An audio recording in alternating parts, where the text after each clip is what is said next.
Okay, today we're talking about the Little Office as sung by servant of God John Bradburne, who lived in a leper colony in Rhodesia, or Zimbabwe as it's known today, for about 10 years before he was shot and killed.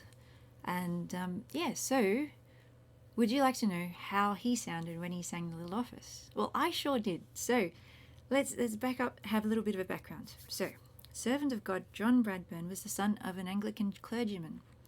So he was born at Skirth in Cumbria on the 14th of June 1921. He went to a normal school. Okay, I'm not familiar with the schools in England. Maybe it was a special school. He was a very intelligent guy, if you find later. He was commissioned into the army, the 9th Gurkha Rifles. He joined the Chindits in Burma, worked. So then after the war, he had some sort of spiritual experience in Malaya. He was shipwrecked. He tried to sail a little sampan across to another, like Indonesia or something, to try to... Anyway, he was rescued. He got back to England all right. But he was now... he joined the Catholic Church, which is pretty amazing. I want to find out more about that. So if you know more about that story, remember to comment and share what you know. Otherwise, I will have to buy the book, have the book down here. So I haven't got the book yet, but I'm on the verge of... Anyway, I just bought the recordings, which I will get to. Okay. So next, he tried to join a Benedictine monastery. So you can see he wasn't just Catholic, he was all in Catholic. He went on a pilgrimage to Lourdes. He joined the Carthusians. Now that's even stronger. You see, Carthusians. The Carthusians are one of the strictest of all the different monastic traditions. They're all sort of based on Benedictine sort of stuff. So that may be where he learnt to chant the office, which we'll get to soon. Okay, so he went to Jerusalem. He went to Louvain. I think it sounds like it's in France. Devon is in England. Gloucester. Burns and Oates Bookshop, which is... A lot of my favourite books are from Burns and Oates. If you see Burns and Oates on a book, you know it's probably going to be really good. He was a porter of St May's Hospital. He was the sacristan of Westminster Cathedral. He worked in Hertfordshire, which is where my mother came from. Then he still was restless and he wanted to find a cave somewhere. So he asked a priest friend, is there a cave in Africa where I can just go and live out my days? And the priest friend said, yes, come on down. So he didn't end up living in a cave, but he did find a mission. Let's see, this is a mission at Wedsa. So I haven't read all the details. So he did join the Franciscans somewhere along the line. So he became a Franciscan. He also worked with Jesuits. So that's him in the middle. He wasn't a priest. He didn't become a priest. Oh, and then he went to a pilgrimage to the Holy Land on foot. So it was after being in Zimbabwe. Anyway, so when he did come back to Zimbabwe, he found a leper hospital colony called Mutemwa. So Mutemwa is the main, the thing that the John Bradburne Memorial Society looks after now. So at Mutemwa, he became the official person looking after the place, caretaker, and would help people and try to get more food for them and more resources and stuff like that. So, of course, this upset the people who didn't want to spend a lot of money on the poor and the sick. So he was kicked out. So after he was kicked out, he didn't leave them. He just went round the corner.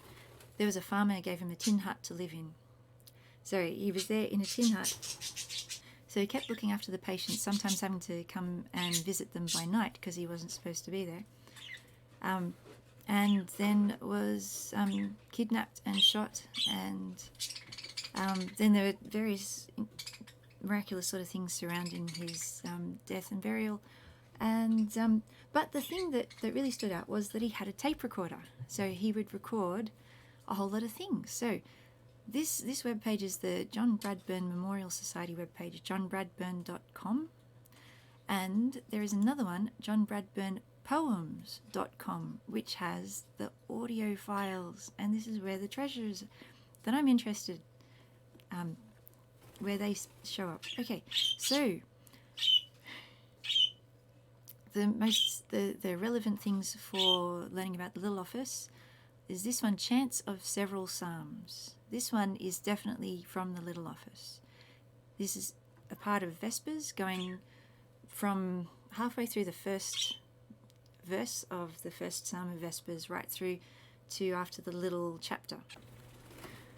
So what we're going to do, we're going to play through the chants of several psalms, but instead of starting right at the beginning of the recording, I'm going to just do the end. So most of it is all on one note, so yeah, I'll just give you the end of the psalms, and then it'll go on to the little chapter. So you'll hear, that it is indeed a monotone, even the antiphons, and then the little chapter, and then we'll move on to Ave Maris Stella after that.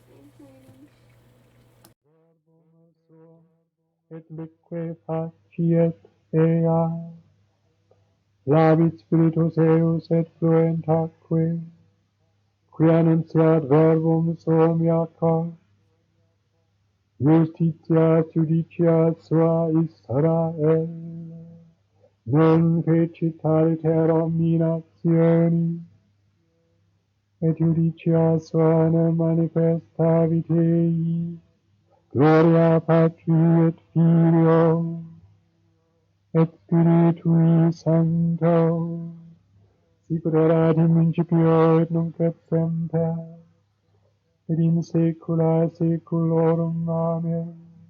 Speciosa factae, et suavis vicis tui, sancta Dei genitrix, ab initio et ante saecula creata sum, et usque futurum saeculum mendevina, et in habitatione sancta coram ipsum ministravi, Deo gratias.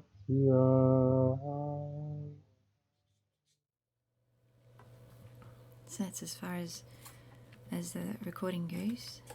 So the next one is Ave Maris Stella. Ave Maris Stella,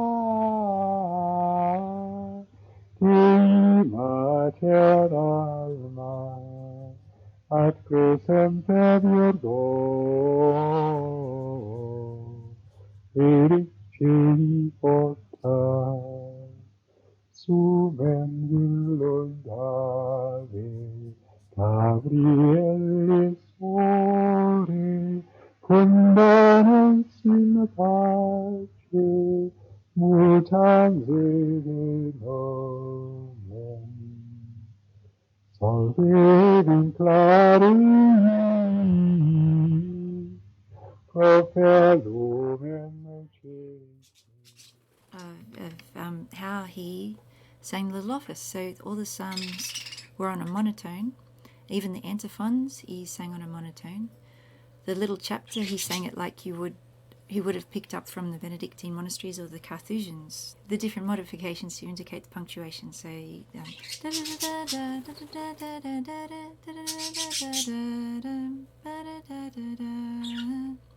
so, and then, Ave Maris Stella, swapping between the famous tune, Ave Maris Stella, and then the da da da da da da la da da da da. There you go.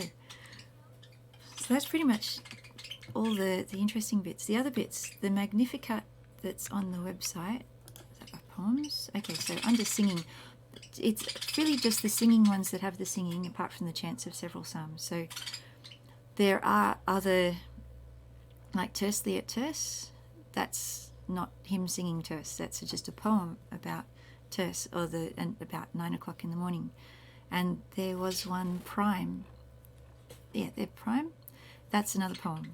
So the deal is here, you can download one for £2, or you can download 10 for £10, or you can download all of them for £40. So I went for one first, and then the 10. So I haven't listened to all of them. The Song of Zechariah, these two listings seem to be totally identical. So I've downloaded these 4 times, and I can't tell any difference between them. And this is in Latin, but it's a more metrical sort of tune. It's not a chant tune. So I'm not sure where that tune comes from. The Magnificat is sung in English, and it's a folksy sort of tune. It even has a tra-la-la-la-la sort of chorus to it. Oh, I think the tra-la-la-la-la only comes in once, but it's an unusual way to sing the Magnificat. And so the ones I think for the little office, yeah, so chants of several psalms and Ave Maris Stella are the ones to hear how he get a good idea. So it looks like he would have sung it the same as what I've been talking about in my other videos, except he didn't seem to have the tunes for all the antiphons, and the tunes for the antiphons sort of determine which psalm tone you use, so that's why he was monotoning all the psalms. Another interesting part of this webpage is the beatification votes. So they're up to 1,720 at this point. So if you go to the front page of John Bradburne Poems, he has Lines for Today, which gives you a little sample of his poetry, which is pretty amazing, but I'm not so much a poetry person. Anyway, yes. Well, if you are a poetry person, or even if you're not, you can find out there is so much of his poems there. Beatification. So if you click on support beatification, it'll come up with a thing, get your email address, and you can click support beatification, and then that number will go up by 1. So it's still got a long way to go. It's 2017, there was a conference. 2019, I think he was declared servant of God. But yeah, I guess because he's not from a wealthy order. He's from a poor country and from a poor apostolate there. So there's not very much money behind his. Even when you go and buy the audio recordings, the money goes to Mutemwa rather than his beatification process. So still, it's still a good cause to support.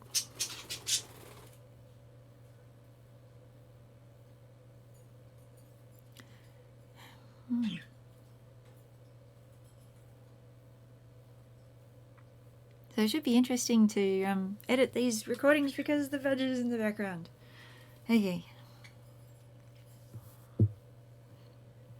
Oh, another thing with the John Bradburne being in where is it? Page up, page down. Something with the older version of the Little Office before. I'm not sure when that changed, but they have this thing of just starting the antiphon, just using the first couple of words of the antiphon, and then after the psalm, then they will say all the antiphon. And as I understand it, this was sort of a time-saving bit. See, here's the first couple of words of the next antiphon, and then they have the psalm, and then they'll have the whole thing. And it doesn't quite make sense when you're reading it, so yeah, I sort of like the modern way of having the full antiphon in front and at the end of each psalm. But your mileage may vary. So if you have an old book like this from a reprint of something where it just has the first couple of words, it's that's how the Little Office was written. I think even the regular offices were written like that. I sort of think it might have been a space-saving device when they were writing out the manuscripts, because you wouldn't like to put in that repetition if you didn't have to, if you're writing things out by hand. So they could just write the first part and they'd know. Yeah, I guess we'd usually just write it out in full in the first bit, and then we'd write out a little thing, repeat that thing again at the end. And I think I've done that in some of my booklets to save time. So which is a bit lazy of me because I'm using a computer, so it shouldn't. It's lots of time-saving features in using computers. Okay. So when John Bradburne sings it or chants it, he just simply chants. He'd chant Leva Eos and then Laudate Pluri Dominum. Just go on like that. Yeah. I don't think there are any other comments. It is really cool to see someone from so long ago in such a different sort of thing using these same prayers. It's not something it's hard to find recordings of the Little Office because most of the main proper monasteries are doing the full office, of course. So the Little Office is more a private devotion, so it doesn't get so many recordings. So I will keep pursuing these recordings. Okay, this website is lobvm.com. It is not my website, although I can help with it. There you go. Little Office, it also has Little Office of the Sacred Heart, so it's lobvm.com. Yeah. So, hopefully you'll all go and have a look at the John Bradburne web pages. So johnbradburne.com for the John Bradburne Memorial Society, where you can find all the books, and also John Bradburne poems for all the poems and the audio files. Okay, so farewell and God bless, and yeah, keep praying. If you could pray a prayer for a friend of mine who's in hospital with COVID at the moment, that would be great too. She has underlying conditions, so God bless. Bye.